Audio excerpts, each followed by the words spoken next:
Okay, Assalamualaikum. Jadi kita dah berada pada minggu terakhir Ramadan dan salah satu tanggungjawab saya adalah untuk menganyam ketupat. Jadi sambil saya menganyam ni, saya nak bercakap pasal satu topik lah. Kali kau kan, ini agak impromptu. Jadi kita akan bercakap pasal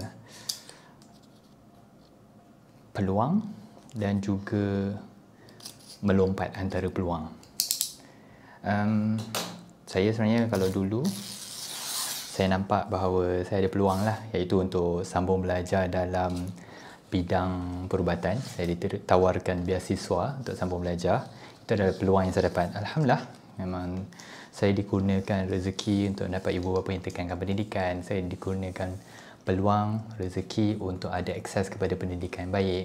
Dan itulah yang membolehkan, Alhamdulillah, untuk saya fokus pada belajar, untuk saya mempunyai peluang yang cukup baik untuk belajar di tempat yang baik.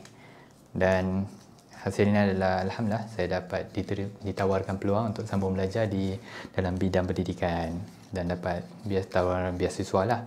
Okay, itu adalah peluang yang saya dapat. Dan kemudian saya buat keputusan untuk masuk ke bidang lain, kira tinggalkan bidang tu dan masuk ke bidang lain. Dan banyaklah perbincangan mengenai saya dan peluang. Contoh, saya dah dapat peluang, Afiq ni dah dapat peluang tapi tak ambil semua tu. Ya, saya akui bahawa saya tak ambil peluang tu. Tapi pada masa sama, pada ketika tu, apa yang saya fikirkan adalah Alhamdulillah, saya ada peluang lain. Saya ada peluang untuk membuat pilihan terhadap peluang yang saya ada. Saya ada peluang pilihan untuk kira saya diberi peluang untuk ada pilihan dan saya berniat untuk memanfaatkannya lah. Saya pilih apa peluang yang saya ada dan saya pilih untuk buat sekian.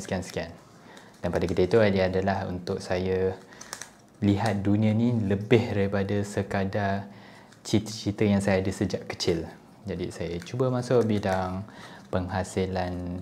Saya cubalah untuk bina syarikat, cuba untuk bina kandungan digital, video, kemudian cuba untuk bina jenama, untuk bina pasukan. Saya teroka memang macam-macam lah. Alhamdulillah lah, teroka itu adalah peluang yang saya ambil. Kemudian saya masuk bidang pengaturcaraan. Kemudian dalam bidang pengaturcaraan ni, even lompat daripada syarikat ke syarikat pun, kita itu adalah peluang kan. Okay, peluang untuk kerja dengan ni, peluang untuk kerja tu, peluang untuk kerja ni kan. Dan kemudian setiap kali kita lompat, dia berkembali kepada peluang juga. Sama ada kita ada peluang untuk pergi syarikat lain ataupun ada peluang untuk kita kekal dalam syarikat yang sama, peluang untuk selesa, peluang untuk terus mencari yang lebih baik lagi. Semua itu adalah peluang, dan peluang ni sebenarnya dia datang dengan risiko.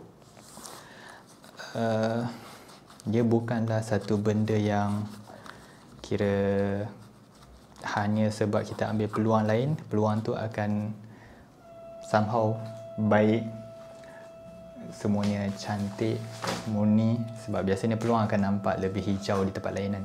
Tapi sikap yang kita patut ada terhadap peluang adalah kita perlu kita buat penilaian, kita nilai, kemudian kita dah nilai kan, okay, kita dah tahu okay, apa yang terbaik, dan kita buat pilihan tu. Kita pilih satu peluang. Walaupun kita ada berpuluh-puluh, beratus-ratus peluang sekalipun, akhirnya kita perlu buat satu peluang.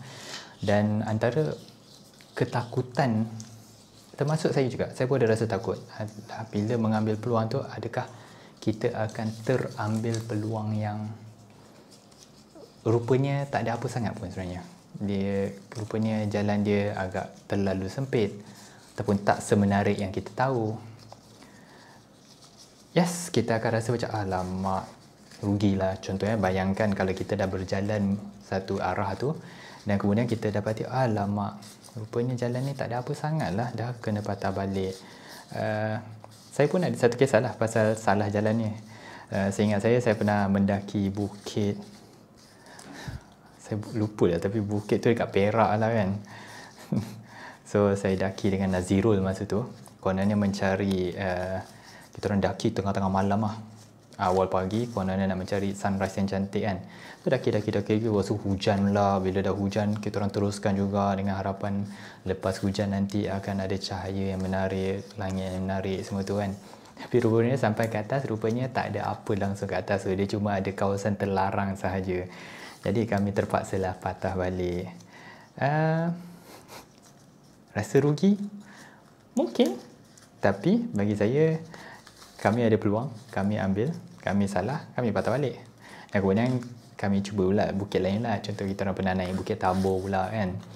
Jadi semua tu adalah peluang. Tapi bagi saya, kalau kita orang takut untuk ambil peluang untuk mendaki bukit tu, akhirnya kita orang tak ada pengalaman langsung pun. Pengalaman salah tak ada, pengalaman betul pun tak ada. Bahkan peluang untuk betul atau salah pun tak ada. Peluang untuk dapat pengalaman pun tak ada. Jadi perlu ada peluang, kita buat penilaian, kita buat kajian. Dan kalau kita rasa itu adalah peluang yang ada potensi yang baik, okay, kita cuba buat, kita pilih, kita buat keputusan, kita pilih, kita cuba lalui. Tak jadi, kita boleh usaha, tapi kemudian kita buat penilaian kembali. Adakah berbaloi untuk kekal ataupun kita patut ubah sesuatu. Tapi janganlah sia-siakan. Okay, jangan sia-siakan peluang ni, maksudnya adalah ambil sesuatu daripada peluang tu. Kenali diri dengan lebih mendalam. Okay, kenapa peluang ni tak sesuai? Kenapa ianya tak berkesan? Okay, kemudian kita bawa kepada tempat yang baru kita nak pergi pula. Kita cuba peluang lain. Dan ada orang, termasuk saya juga, macam saya katakan tadi, saya pun takut untuk ambil peluang sebenarnya. Rasa takut bila contoh kita dah mohon, kita dah dapat, dan kemudian salah. Kita rasa macam, alamak, aku dah berusaha untuk ni, aku dah letak pelaburan dalam sekian. Pelaburan tu maksudnya dari segi masa, tenaga, semua tu. Macam rugilah kan kalau tiba-tiba mengalah separuh jalan. Tapi bagi saya, kalau tersalah dan memang kita tahu okay, salah dan kita dah belajar sesuatu daripadanya, kiranya salah yang selepas membuat penilaian, mengambil langkah-langkah yang betul lah. Kira salah yang sebab berstrategi lah. Kemudian kita buat keputusan, kita jangan takut untuk tukar. Tak apa, salah, tukar. Not a problem. Tapi pada yang sama, tak bolehlah setiap kali salah kau tukar, sekalah kau tukar, ulang. Dan kadar untuk buat salah tu masih sama. Kira sepatutnya kita kena belajar. Yang paling penting adalah belajar cara untuk belajar, iaitu kita kena tahu, okay, kalau aku dah cuba yang ni salah kali ni, tapi kenapa?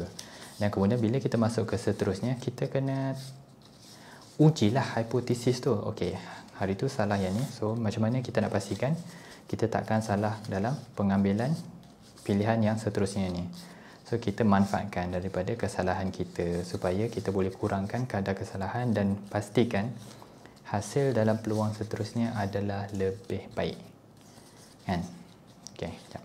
Yang ni mencabar pula nak buat yang ni. Saya sebenarnya masih tak reti nak kukuh. Okay. Tak apa. So itulah pasal peluang. Jadi saya cuma nak bagi tahu yang jangan takut untuk tukar, untuk ambil peluang yang ada. Jangan takut hanya sebab kita tak pasti kan, kita kurang yakin sama adakah peluang itu bagus ke tak. Kita takkan tahu selagi kita tak ambil langkah tu. Nak tak nak kita kena cuba. Kita dah buat penilaian, kemudian kita cuba. Dan jangan takut juga kalau salah, tak mengapa. Kita boleh cuba cara yang lain pula. Tapi dengan syarat kena kawal lah kerugian yang terhasil daripadanya. Janganlah masuk, kira jangan labur terlalu banyak. Kena ukur risiko dan ganjaran yang berpotensi daripada komitmen kita tu kan. Okay, jom. So selesailah percakapan tu. Jom kita habiskan yang ni. So cakap pasal ni, dulu arwah nenek saya cubalah ajar kan, cara menganyam. So dia dulu dia yang banyak menganyam. Dan bila dah tua tu dia nak, saya rasa nak belajar lah supaya saya boleh ambil alih. Alamak, mana pula dia hilang ni. Tapi ya Allah, nak belajar daripada arwah nenek saya dulu mencabar lah. Sebab it's a normal thing kan. Kita kalau kita pandai buat, tak semestinya kita pandai. Rasa dia ajar tu betul sebenarnya. Cuma saya je yang tak dapat tangkap. Ya Allah Akbar. Okay, rasa ni dah, saya dah tersalah buat. Sekejap. Ke masih boleh selamatkan? Okay, sekejap. Okay, ini sini. Okay, kita tarik ni dulu. Ini ni, yang kat dalam ni. Macam mana dia patut pergi? Okay. Saya tengah fikir. Okay, ni kat sini. Sabarlah korang. Kena tengok saya cuba selamatkan ni.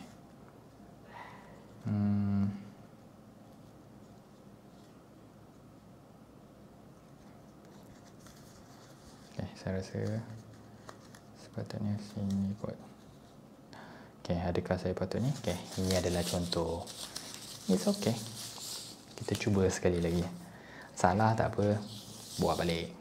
Kalau tak boleh baiki, jangan bazir masa cuba baiki benda yang mencabar. Kalau boleh, tak rugi sangat, tak apa, buat balik lah. It's okay. Alright. So, okay. Kembali pada kisah nenek saya. So, dia mengajar lah dulu. Dia yang paling susah ni bahagian ni sebenarnya.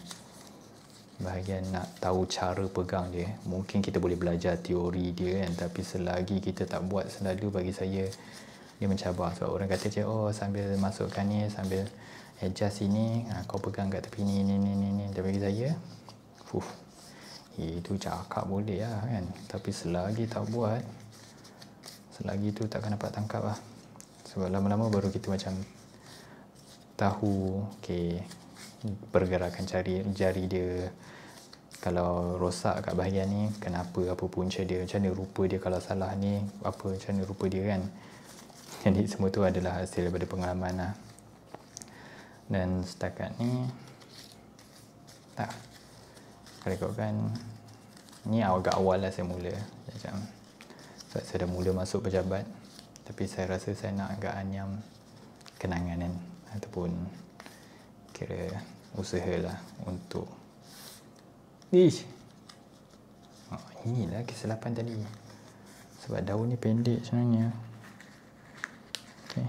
So biasanya saya takkan pegang macam ni, tapi sebab ini adalah situasi yang mencabar, jadi saya akan ubah teknik saya. Dia kalau panjang, saya boleh buat guna cara biasa. Tapi sebab ni dah pendek, jadi saya terpaksa guna teknik yang agak bersyepah. Okay, saya dah kepit sebelah. Okay, dah. Okay, so dia macam ni. So ini benda yang barulah kita baiki. So yang penting adalah kita dapatkan bentuk dia dulu. Lepas dah dapat bentuk, barulah kita boleh adjust dia accordingly untuk kita dapatkan sebanyak mungkin hasil daripada dia. Tengok. Ini satu falsafah.